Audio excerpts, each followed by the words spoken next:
Hello everyone, আসসালামু আলাইকুম। সবাই কেমন আছেন? আশা করছি সবাই ভালো আছেন। আমিও আল্লাহর অশেষ রহমতে অনেক ভালো আছি। প্রতিদিনের মতো নতুন আরও একটি ভিডিও নিয়ে আমি আপনাদের মাঝে হাজির হয়ে গেলাম। আর আজকে ব্লগটি শুরু করছি একদম সকাল থেকে। তো ঈদ উপলক্ষে যত ধরনের হাঁড়ি পাতিল নামানো হয়েছিল বল, তো যেগুলা একটু সাইজে বড় ছিল, তো এগুলা যেহেতু এখন 2-3 দিন হয়ে গিয়েছে আজকে ঈদের, তো এগুলো না আমার যেগুলো প্রয়োজন সেগুলো না এগুলো আমি ধুয়ে সুন্দর করে বারান্দায় রৌদ্রে দিয়ে দিয়েছি, শুকিয়ে এখন এগুলো আমি গুছিয়ে রেখে দেব। তারপরে আমি আমার রুমটা গোছানোর জন্য চলে এসেছি।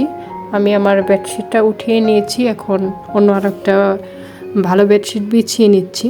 আর আজকে রুটি এবং গতকালকের তরকারি দিয়ে খাওয়া হয়েছে, আর দুপুরেও তরকারি রান্না করতে হবে না, ভাতটা রান্না করব।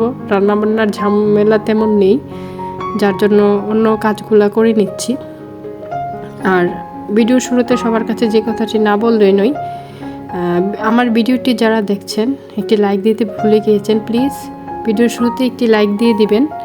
আর আমার চ্যানেলে যদি কেউ নতুন সদস্য হয়ে থাকেন, আমার ভিডিও আপনাদের কাছে ভালো লেগে থাকে, ভিডিওর কোনো অংশ পরবর্তীতে দেখতে চান, তাহলে আমার চ্যানেলটি সাবস্ক্রাইব করে পাশে থাকা বেল অল অপশনে ক্লিক করে রাখতে পারেন। এতে করে আমি যখনই ভিডিও দেব আপনাদের মোবাইলে নোটিফিকেশন চলে যাবে, আপনারা আপনাদের সময় সুযোগ করে ভিডিও দেখে নিতে পারবেন। আর যারা আমাকে ইতিমধ্যে লাইক কমেন্ট করছেন তাদেরকে জানাই মনের অন্তঃস্থ থেকে গভীর ভালোবাসা। এর মধ্যে কথা বলতে বলতে আমি কিন্তু রুমটা ক্লিন করে নিচ্ছি, যেহেতু ভয়েস ওভারটা পরে দিচ্ছি, তো একটু এদিক সেদিক হতে পারে, কাজ আগে ভয়েস মানে কথা পরে এ আর কি। আর ভিডিও শেষে কিন্তু খুবই একটা মানে আমার শখের একটা জিনিস থাকছে, যেটা আমি খুব কষ্ট করে এটা আমি মানে করেছিলাম, জিনিসটা কিনেছিলাম।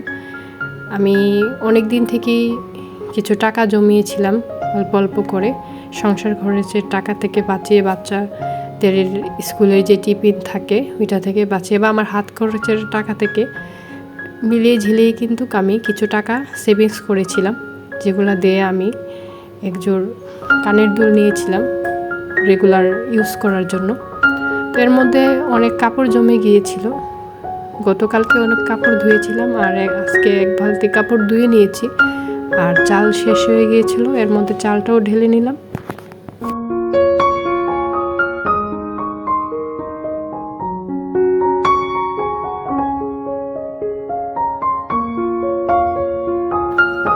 আর পরিষ্কার পরিচ্ছন্নতার কিন্তু শেষ নেই, যতই পরিষ্কার করে রাখি না কেন ততই কিন্তু চোখে ময়লা লাগে। আর যখন একটা জিনিস ময়লা থাকে তখন কিন্তু ময়লা দেখে যারা অভ্যস্ত হয়ে যায় বা ময়লাটা কন্টিনিউ মানে চোখে পড়ে, ওই ময়লাটা ওইখানে কিন্তু পরিষ্কার করার ব্যাপারটা মাথায় আসে না খুব বেশি। যেহেতু আমরা পরিষ্কার পরিচ্ছন্ন থেকে মানে অভ্যস্ত, তাই যতটা পারি পরিষ্কার পরিচ্ছন্ন করে রাখার চেষ্টা করি, বাচ্চাদের নিয়ে হলেও সময় সুযোগ করে। আর আমার এই ডেইলি লাইফস্টাইল ব্লগে আমি আমার প্রতিদিনের কাজ, খাওয়া দাওয়া এগুলাই কিন্তু তুলে ধরি। এখানে টেবিলটাতে অনেকটা ধুলা পড়েছিল, প্রতিদিনই কিন্তু এটা মোছা হয়, তারপরেও কিন্তু ময়লার শেষ নেই। কোথা থেকে যে এত ময়লা আসে বুঝি না। আর হয়তো ভিডিওতে দেখতে পেয়েছেন আমি ভাত বসিয়ে দিয়েছিলাম, তরকারিটাও গরম করে নিয়েছি। আর এখানে অন্যান্য দিন হয় কি আমি শসা, কাঁচামরিচ, পেঁয়াজ, টমেটো পলে একসাথে মেখে সালাডটা তৈরি করি, কিন্তু আজকে এভাবে করবো না, আজকে জাস্ট এভাবে কেটে নিচ্ছিলাম। প্রত্যেকটা মানুষের লাইফে কি ছোট ছোট শখ থাকে, আমার ক্ষেত্রেও কিন্তু তার ব্যতিক্রম নই। আমি আমার কষ্টে মানে টাকা জমিয়ে আমি আমার শখটা পূরণ করেছিলাম। তো গোল্ড কিন্তু সব নারীদের একটি দুর্বলতা, আর আমার তেমন বেশি গোল্ড নেই, অল্প আছে। তার মধ্যে ইদানিং আমি এই যে কানের দুলগুলো নিয়েছিলাম, এগুলা আমি কিছুদিন আগেই নিয়েছিলাম, অল্প একটু ভিডিও করে রেখেছি, যেটা আপনাদের সাথে শেয়ার করব। কিভাবে করব তা বুঝে উঠতে পারছিলাম না, তো আজকে দিয়ে দিলাম। এর মধ্যে আমি জোহরের নামাজটাও আদায় করে নিলাম। নামাজ সবার উপর ফরজ আমাদের মুসলিমদের জন্য, তাই প্রত্যেককেই কিন্তু 5 ওয়াক্ত নামাজ আদায় করতে হবে কাজের পাশাপাশি। আর এই যে এগুলা ছোটো টপ প্রতিদিন মানে রেগুলার ইউজ করার জন্য। আর আমার কথায় যদি কোনো ভুল ত্রুটি হয়ে থাকে সবাই ক্ষমা সুন্দর দৃষ্টিতে দেখবেন। আমি কাছ থেকেও দেখিয়ে দিয়েছি। কথা বলতে বলতে ভিডিওর একদম শেষ পর্যায়ে এসে গেছি।